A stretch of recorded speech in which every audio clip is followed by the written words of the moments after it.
how to find or view your Google Flight search history. Hello everyone. In this tutorial, I'll teach you how you can view your Google Flight search history. So kindly watch to the end.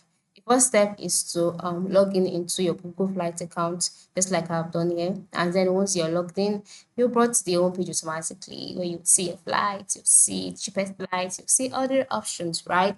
So once you can see this, the next step is for you to move to the top left corner of the screen where you can see three horizontal lines and just click on it. By clicking on it, a menu will be displayed. In this menu, you'll see options like travel, you'll see explore, you'll see fly, you'll see hotels, you'll see vacation, rentals, tracked, flight prices. So ensure you click on tracked flight prices, and then here you would see all of your flight history being displayed. So far I have searched for about two flights where I set up the price alert, and then I can now see them displayed here, and I can delete it if I even want to. So this is how you can see your search history on Google Flights. But for you to see it, you have to ensure that for every flight that you book, you turn on or you set up the price alert, and then you'll definitely be able to view it.